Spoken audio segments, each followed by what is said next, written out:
Hello and welcome back everyone to Master Game Design Unreal Engine 5 Stylized Environment and Third-Person Blueprint course. In the last lesson we left ourselves off with a custom mesh to be used as a key basically. We set it up with a metal material as well. And yeah, it's just going to be a nice object to make use out of for this type of a setup for the map.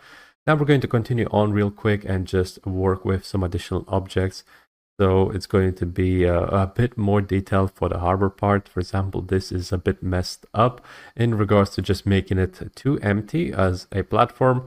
It just looks too plain. Otherwise, we can hide it with some additional props and whatnot. But honestly, I'd rather just add a starting point like as a sort of a hut, a small like a security guard post, for example, or something of the sort.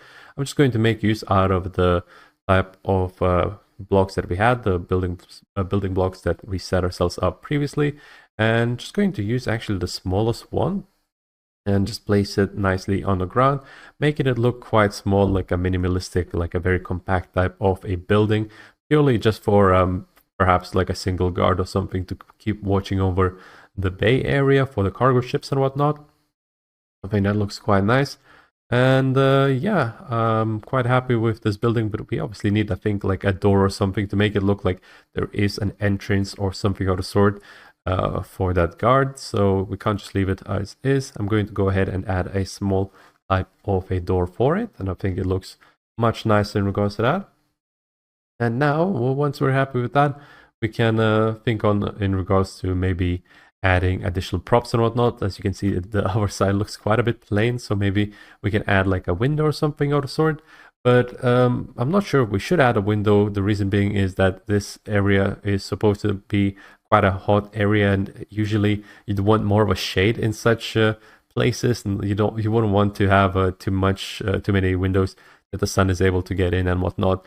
But maybe for some ventilation or something of the sort, you'd want to at least have like one window in the corner, like a small type of a window for such a building, for such a setup. I think that's going to be quite okay. And now thinking in regards to the props, we're going to make use out of the blueprint setups that we had previously. We're going to just start by placing and just breaking up the wall a little bit with the floor. Just have it up on the side, and we can also use the same props to just have certain ones in a corner, for example, like so. But honestly, I'd rather also add like certain additional meshes that we had within the pack itself.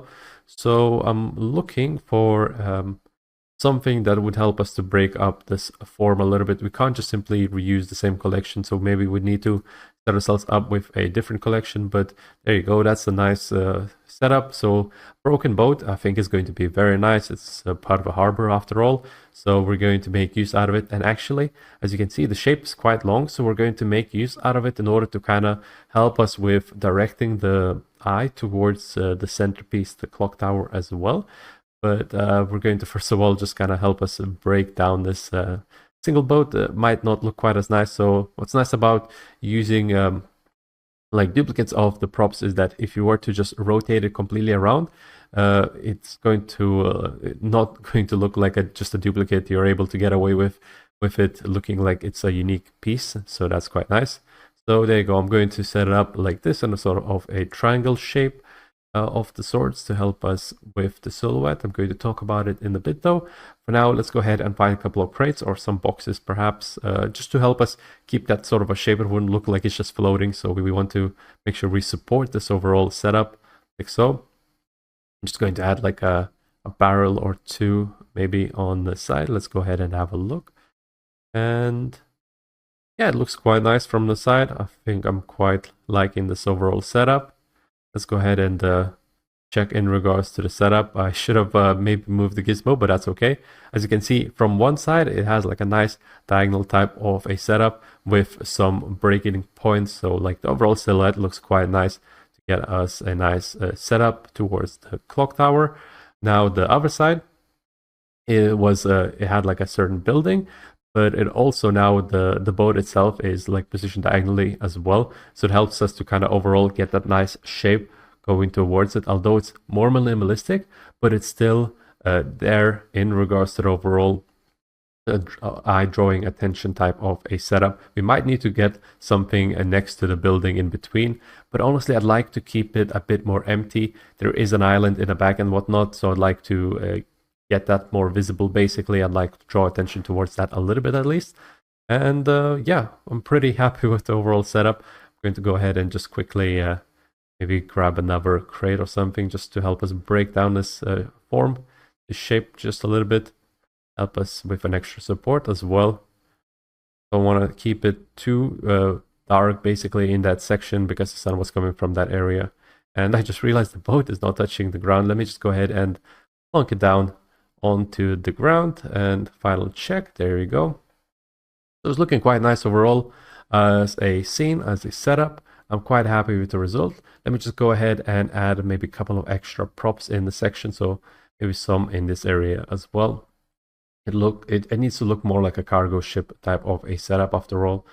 So something like that is going to be looking quite all right. Extra props over here as well. And yeah, I'm just placing in regards to making sure that basically we have certain props to break down the overall silhouette, making sure that the harbor doesn't look too straight. It needs to have that bit of chaotic look after all. It needs to look a little bit more busy, and yeah, I'm happy with the result actually. We might need to maybe add something on a side, but honestly I'm quite happy with the result. Maybe we should also add like some ropes on some other areas as well. We do have those, so I think we can just go ahead and play around with them a little bit by simply adding them next to the harbor ridge areas and those poles. We can just get ourselves a much nicer result. We're able to break off that symmetry a little bit, making it look like it's not just a duplicate, whilst at the same time keeping that type of consistency in regards to the pattern itself. So I'm quite happy with that. As you can see, I'm going between left and right, basically sides, and just making sure that like it has that kind of ways of breaking up the shape a little bit, but not in a way that's like just going to make one side look like it's full packed of rope or something of the sort. And I'd like to add the other rope hanging off on the side, but it's not looking quite as nice. It doesn't look like it's being pulled downwards like so. It's not meant to be used like that actually. So I'm going to go ahead and work with it in the next lesson. So yeah, in the next lesson, we're just going to deform it a little bit and make use out of it to make sure it works a little bit better for these areas. So yeah, thank you so much for watching, and I'll be seeing you in a bit.